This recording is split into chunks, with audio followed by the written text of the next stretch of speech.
just warmongering or some demonic forces in the minds of people, because Eritrea is a landlocked country and it's not a rich country. So for them to be involved in so many armed conflicts, I don't understand the essence of it.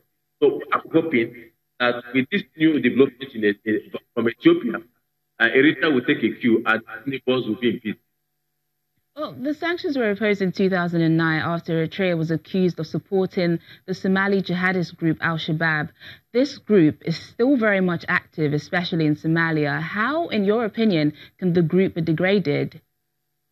Well, it's not only being fought by, there's a multinational force fighting this group, even up to Kenya, as well, and so many other countries.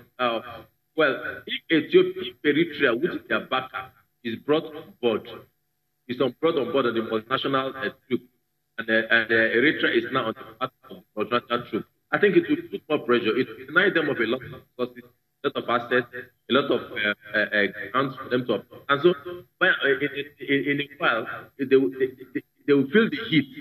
So if Eritrea continues to support them, then they have a base. But if Eritrea goes against it and join the United Nations for national forces, then they will have a bigger hit on them. With no time, I'm sure they will be able to be disseminated. African Affairs Analyst Alistair Wilcox, thank you for joining us on Network Africa. It's always my pleasure. Thank you for having me.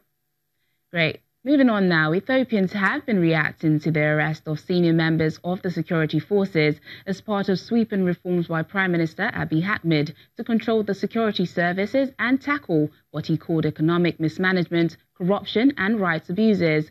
The detention has been broadly welcomed by rights groups, opposition politicians and activists, calling it a first step by the Prime Minister towards meeting pledges made when he took office in April. Ethiopia's government has launched a crackdown this week on senior security officials suspected of human rights abuses and corruption. More than 60 officials, some from the intelligence service and some from the military-run industrial conglomerate Medtech, have been arrested. Medtech, Metal and Engineering Corporation, makes military equipment and is involved in other sectors from agriculture to construction. There are many people in this country who have no food to eat. There are problems with housing and shelter. Yet, in the middle of all this, we have corrupt officials who have brought personal ships and planes. This is probably the biggest corruption case in the world. I am deeply saddened by it, but extremely happy that the culprits have been apprehended. It makes me sad to hear about the crimes they committed, but I support the government's actions. The crimes they committed are inhumane. I would like to thank the government for the good job it has done. The detentions have been broadly welcomed by right groups, opposition politicians and activists alike as a first step towards fulfilling pledges made when the new administration started in April. Signal is clear. He is restoring rule of law in the country. So that the Ethiopian people will have confidence in the system, in the judicial system, in the security system, and in the government as a whole. And part of doing that is holding these people accountable who have been charged with a number of crimes. State-owned Ethiopian television reports that the firm, which was awarded a 24 billion Ethiopian birr contract by the state utility in 2011 to carry out an electromechanical works at the Grand Renaissance Dam, had received 16.7 billion birr of the total amount so far, but that only 23% was completed at a cost of 9.46 billion. A group of 51 refugees, including 19 children from Niger, have been evacuated from Libya, arriving in Rome, Italy. 1 year after launching UNHCR's emergency evacuation program, over 2,300 refugees who have faced danger and hardship in Libya have been transferred to safety. Many refugees, asylum seekers and stateless persons in Libya are victims of serious violations of human rights. The UNHCR actively works to organize more life-saving refugee evacuations from Libya, many of which go through Niger and on to Italy and other countries. 51 refugees arrived today from Niamey, Niger, to Italy in Rome. This is a new evacuation flight, part of the operation that UNHCR launched a year ago to evacuate very vulnerable refugees from Libya to safer places.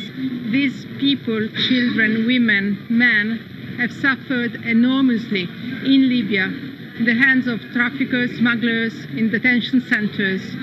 They have now the real opportunity to restart their life. We need to consolidate the operation. We need to evacuate more refugees. The conditions in Libya are not stabilizing, they are worsening. We need to give them the chance to restart their life, to have a safe and legal way to asylum. Ahead of the upcoming presidential election in Somalia's southwest state, a senior United Nations official is urging all stakeholders to act in accordance with established rules in order to promote a free, fair and transparent vote in the state's regional assembly. While in the country, the UN official met with senior federal and state government officials, as well as dozens of presidential candidates. The vote is scheduled to take place in the state's 149-seat regional assembly on Saturday, 17 November, but the resignation of most of the members of the elections organizing committee earlier this month has casted doubt on the timing of the vote. We came to take stock of the new developments and to consult the acting president, who is also the Speaker of Parliament, and all the other stakeholders, including candidates, the elders, and the representatives of the federal government. A number of issues have emerged over the past 3 weeks, and they need to be addressed. And our message with respect to that is that they should be addressed through dialogue, through consultation, and by consensus. These are issues pertaining to the venue. These are issues pertaining to the date. These are issues pertaining to the reconstitution of the Electoral Committee. And we are glad that the acting president, the interim president, who is also the speaker, is consulting on how to resolve these issues. Still to come on the program. Cash runs out in Khartoum as Sudan tries to halt its economic crisis. Please stay with us.